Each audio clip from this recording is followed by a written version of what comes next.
আপনার পরিচয়?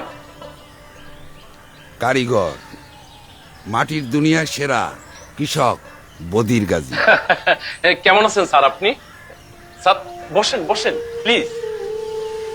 আমাদের গল্পটা এমনই হওয়ার কথা ছিল, সম্মান আর ভালোবাসা।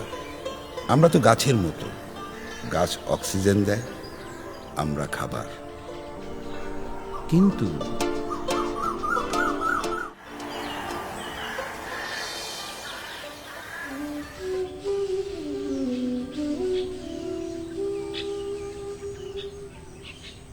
কি মজিদ ভাই, শুয়ে রইছো কেন?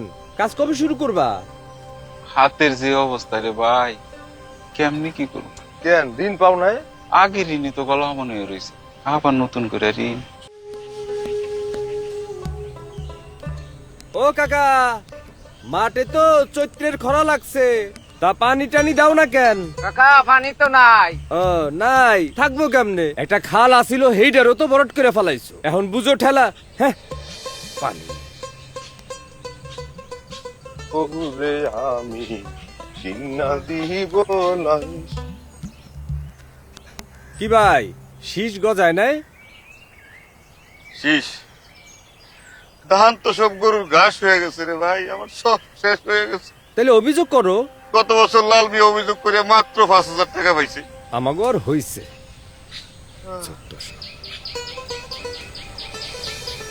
গফুর ভাই তো পথে বসে গেছে। শুনছি আর নাকি জমি জিরা তো আবাদ করবো না। আপনার বীজটা তো ভালো পড়ছে। খালি ভালো বীজ হলে হবে মিয়া, সার লাগবো না। কিরে তোর এবার দাম কেমন হইব? না, লাল হয়ে রয়েছে, কোন ডিলারের কাছে সামনে। বুঝো না, ওরা এবার বেশি দামে বেচবো। রাখ, ম্যাচ গরম আছে। আরে নিজের টাকা দিয়ে সার কিনবো, তারপর লাইনে দাঁড় থেকে কিনবো? কত অসহায় আমরা।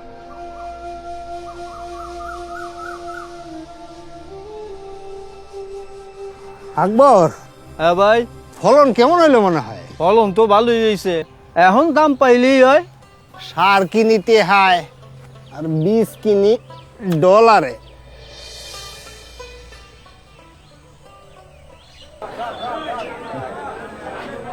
ভাই, বাজারের অবস্থা তো বেশি ভালো না। কত? আরে এর থেকে তো পানির দামই অনেক বেশি আছে। সবারই সবকিছু হয়, আমাগোর কিছু হয় না। আনোয়ার গাজী তো জমি জিরা ছেড়ে ঢাকায় গেছে গা, গার্মেন্টসে কাম নিছে। কামলা কাম লইলো বালা, বেতন তো ঠিক মতন পাওয়া যায়। হাজিরা কমার সম্ভাবনা। দাঁড়ান, আজ দেশ জুড়ে কৃষি নিয়ে অসংখ্য সমস্যা। এত সমস্যা দেখে কৃষকের কৃষির প্রতি বিতৃষ্ণা জন্মাচ্ছে। হবে না স্যার, সবাই তো বলে, কেউ তার সমাধান করেন। সমাধান জিয়াউর রহমান শুরু করেছিলেন।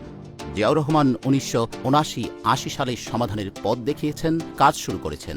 উনি বীজ অধ্যাদেশ, কৃষি সংরক্ষণ প্রকল্প, কৃষি সংরক্ষণের জন্য গুদাম লোন এবং খাল খননের কথা বলেছেন। আপনারা কি জানেন তারেক রহমানের ভাবনাটা কি?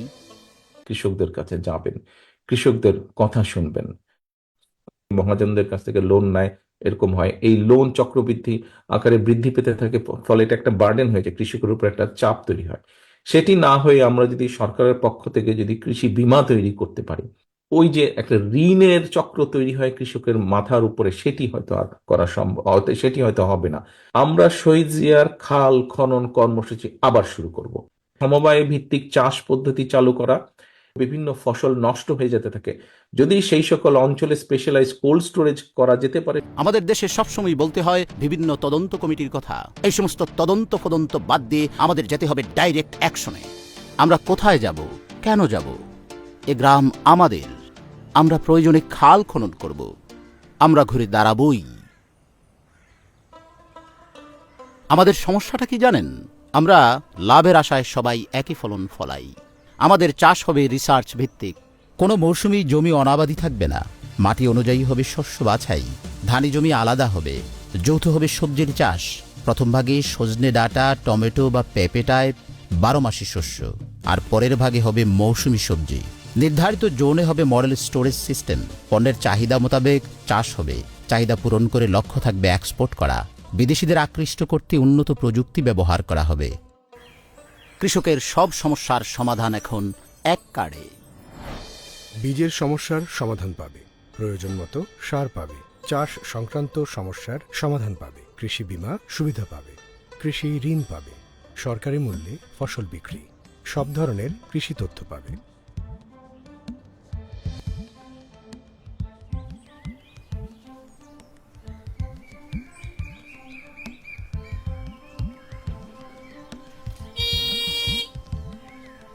আসসালামু আলাইকুম। ওয়ালাইকুম আসসালাম। স্যার আমি সিটস অ্যান্ড কোম্পানি থেকে আসছি। নো স্যার, বাংলায় বলেন। স্যার কি বলেন স্যার? জনাব, বাংলায় শুনতে চলে। জি চলেন। আমাদের বীজ কিন্তু মানে খুবই উন্নত এবং পরীক্ষিত বীজ। স্যার আমার সারটা নেন স্যার। স্যার আমার সারের ফলন অনেক ভালো স্যার। স্যার সরকারি রেটে দিব স্যার। আমাদের বীজটা খুবই উন্নত, খুবই ভালো। আপনার বিলিং সিস্টেম? স্যার জনাব আপনি বলুন।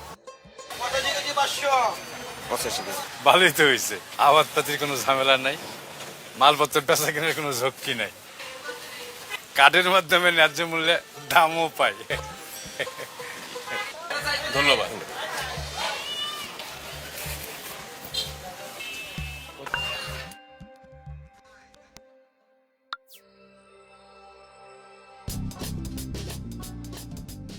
অধিকার, সম্মান ও আশা পূরণের মধ্যে দিয়ে কৃষকের স্বপ্ন বাস্তবায়ন আমাদের অঙ্গীকার। বাংলাদেশ জাতীয়তাবাদী দল।